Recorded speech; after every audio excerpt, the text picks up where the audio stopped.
নমস্কাৰ বন্ধু বান্ধৱীসকল, জোনাকী ষ্টাডি চেনেলৰ নতুন এটা ভিডিঅ'লৈ আপোনালোকক সকলোকে স্বাগতম জনাইছোঁ। আশা কৰোঁ কালি হৈ যোৱা গ্ৰেড 3 পৰীক্ষা আপোনালোকৰ সকলোৰে ভালেই হৈছে। আজিৰ এই ভিডিঅ'টোত আমি সাধাৰণ জ্ঞানৰ সিৰিজটো কন্টিনিউ কৰিম। যদি ভিডিঅ'টো ভাল লাগে ভিডিঅ'টো লাইক কৰিব আৰু লগতে চেনেলটো সাবস্ক্ৰাইব কৰিব। বলক ভিডিঅ'টো আৰম্ভ কৰোঁ। প্ৰথমটো প্ৰশ্ন হ'ল, কোন চনৰ আইন মতে অসমীয়া ভাষা ৰাজ্যিক চৰকাৰী ভাষা হিচাপে পৰিগণিত হয়? উত্তৰ হ'ল 1960 চনত। দ্বিতীয়টো প্ৰশ্ন, পশ্চিম অসমত অসমীয়া ভাষাটো কি ভাষাৰূপে পৰিগণিত? উত্তৰ হ'ল কামৰূপী ভাষা। প্ৰশ্ন নম্বৰ 3, শ্ৰীমন্ত শংকৰদেৱে তেখেতৰ নাট গীতসমূহত কি ভাষা ব্যৱহাৰ কৰিছিল?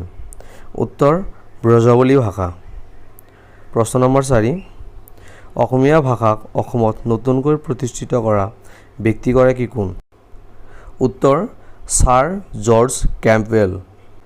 প্ৰশ্ন নম্বৰ 5, শেক্সপিয়াৰৰ কোনখন নাট অসমীয়ালৈ অনুদিত প্ৰথম নাট? ইয়াৰে উত্তৰটো হ'ল কমেডি অফ এয়াৰ্ছ। প্ৰশ্ন নম্বৰ 6, নীল নদী কোন নদীৰ অন্তৰ্গত? উত্তৰ আৰ্য নদীৰ অন্তৰ্গত। 7 নম্বৰ প্ৰশ্ন, অসমীয়া চুটিগল্পৰ পিতৃস্বৰূপ কোন? ইয়াৰে উত্তৰটো হ'ল লক্ষ্মীনাথ বেজবৰুৱা। 8 নম্বৰ প্ৰশ্ন, অসমত কিমান শতাংশ লোকে অসমীয়া ভাষা কয়? উত্তৰ 60%তকৈ অধিক লোকে অসমত অসমীয়া ভাষা কয়। 9 নম্বৰ প্ৰশ্ন, প্ৰথম অসমীয়া গদ্য সাহিত্যৰ জনক কথাগীতাৰ জনক কোন? ইয়াৰ উত্তৰটো হ'ল ভট্টদেৱ। 10 নম্বৰ প্ৰশ্ন, মহাভাৰতখন কোনে অসমীয়ালৈ অনুবাদ কৰিছিল? উত্তৰ ৰাম সৰস্বতী। প্ৰশ্ন নম্বৰ 11, অসমীয়া সাহিত্যৰ ৱাল্টাৰ স্কট বুলি কাক কোৱা হয়? উত্তৰ ৰজনীকান্ত বৰদলৈ।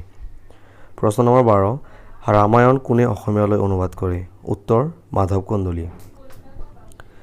13 নম্বৰ প্ৰশ্ন, উত্তৰাখণ্ড ৰামায়ণৰ অসমীয়া অনুবাদক কোন? ইয়াৰে উত্তৰটো হ'ল শ্ৰীমন্ত শংকৰদেৱ। 14 নম্বৰ প্ৰশ্ন, অসমীয়া ভাষা সাহিত্যৰ পিতৃ বুলি কাক কোৱা হয়? উত্তৰ শ্ৰীমন্ত শংকৰদেৱক অসমীয়া ভাষা সাহিত্যৰ পিতৃ বুলি কোৱা হয়। 15 নম্বৰ প্ৰশ্ন, হিন্দী ভাষালৈ অনুদিত কৰা প্ৰথম অসমীয়া কিতাপখনৰ নাম কি? উত্তৰ চিত্ৰ ভাগৱত। প্ৰশ্ন নম্বৰ 16, অসমীয়া সাহিত্য সভাই প্ৰকাশ কৰা প্ৰথম অসমীয়া অভিধানখনৰ নাম কি? উত্তৰ চন্দ্ৰকান্ত অভিধান। প্ৰশ্ন নম্বৰ 17, অসমৰ ৰাজ্য ভাষা কি? উত্তৰ অসমীয়া। প্ৰশ্ন নম্বৰ 18, ভাৰতৰ ৰাষ্ট্ৰীয় ভাষা কি? উত্তৰ হিন্দী। প্ৰশ্ন number 19, grammatical notes of the Assamese language নামৰ পুথিখন কোনে ৰচনা কৰিছিল? উত্তৰ নাথান ব্ৰাউন। প্ৰশ্ন নম্বৰ 20, অনাবৰ্ত যুগে সম্প্ৰচাৰ হোৱা অসমীয়া ভাষাৰ প্ৰথম নাট কোনখন? উত্তৰ বীণ বৰাগী। প্ৰশ্ন নম্বৰ 21, অসমীয়া ভাষাত বৰ্তমানলৈকে সৰ্বাধিক সংখ্যক কিতাপ লিখা সাহিত্যিকগৰাকী কোন? উত্তৰ ৰঞ্জু হাজৰিকা। প্ৰশ্ন নম্বৰ 22, বৈষ্ণৱ ধৰ্ম প্ৰচাৰৰ গুৰুসকলৰ জীৱনীৰ ওপৰত ৰচিত এক শ্ৰেণীৰ সাহিত্য পুথিসমূহক অসমীয়া ভাষাত কি বুলি কোৱা হয়? উত্তৰ চৰিত পুথি। প্ৰশ্ন নম্বৰ 23, অসমৰ গুৰু দুজনাই লিখা শ্ৰেষ্ঠ গীতখিনিক কি বুলি কোৱা হয়? উত্তৰ বৰগীত।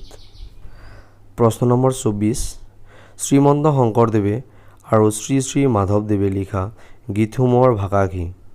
উত্তৰ ব্ৰজাৱলী ভাষা।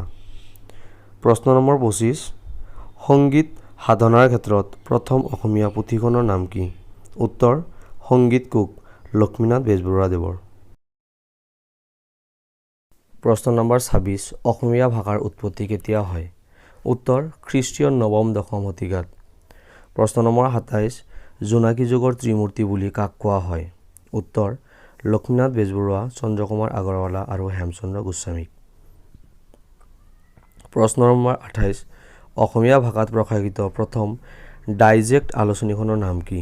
উত্তৰ সংগম, তফজুল আলী আহমেদৰ। প্ৰশ্ন নম্বৰ 29, কীৰ্তন ঘোষাৰ ৰচক কোন? উত্তৰ শ্ৰীমন্ত শংকৰদেৱ। প্ৰশ্ন নম্বৰ 30 শ্ৰী শ্ৰী মাধৱদেৱৰ দ্বাৰা ৰচিত গ্ৰন্থখনৰ নাম কি? উত্তৰ নামঘোষা।